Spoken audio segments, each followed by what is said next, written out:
ঘোষণা যেহেতু প্রধান উপদেষ্টা একটা টাইম ফ্রেম করে দিয়ে ফেলেছেন, আমরা তো মনে করেছিলাম যে এর আগেই মিনিমাম রিফর্মের কাজগুলো শেষ করে উইদিন দ্য ইয়ার বা আরও একটু কম সময় ইলেকশনটা হয়ে যেতে পারলে জাতির প্রত্যাশাটা পূরণ হতো।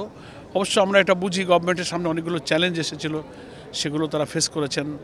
রিফর্মের কাজ এখনও সম্পন্ন হয়নি। ডিসেম্বরের মধ্যে রিফর্ম কমিশনের রিপোর্টগুলো আসবে, তারপরে রিফর্মের কাজগুলো ইমপ্লিমেন্টেশনে যাবে।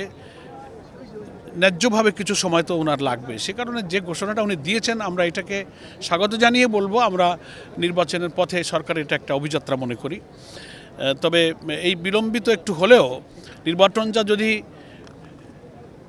ফেয়ার, ফ্রি, পার্টিসিপেটরি, ইনক্লুসিভ হয়, জাতির প্রত্যাশা তখন পূর্ণ হবে।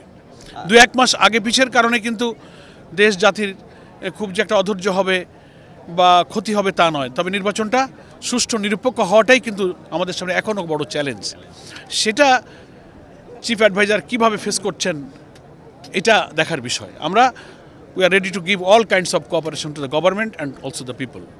বছর শেষের খুশি নগদে হবে বেশি। নগদ পেমেন্টে নির্দিষ্ট ক্যাটাগরির কেনাকাটায় 300 টাকা পর্যন্ত ক্যাশব্যাক। পতিত যে স্বৈরাচার, এই স্বৈরাচার যে দীর্ঘদিন অপরাধ করেছে, বিভিন্নভাবে খুন, গুম, অনেক অপরাধ করেছে। তো আইনগতভাবে তাদের বিরুদ্ধে যে মামলা হচ্ছে, তো অপরাধীদের পরেই কিন্তু জনগণ সিদ্ধান্ত নেবে। বিচারের আগে কোনো সিদ্ধান্ত হতে পারে না। সেই জন্য আমরা আইনে বিশ্বাসী। আইনসম্মতভাবে যারা অপরাধী তাদের বিচার হবে এবং বিচার হওয়ার পরেই জনগণ সিদ্ধান্ত নেবে যে নির্বাচনে কারা কতটুকু ভূমিকা রাখবে বা কী করবে। অপরাধের বিচার না হওয়ার আগে কোনো বক্তব্য আমরা জাতির সামনে বলতে চাই না।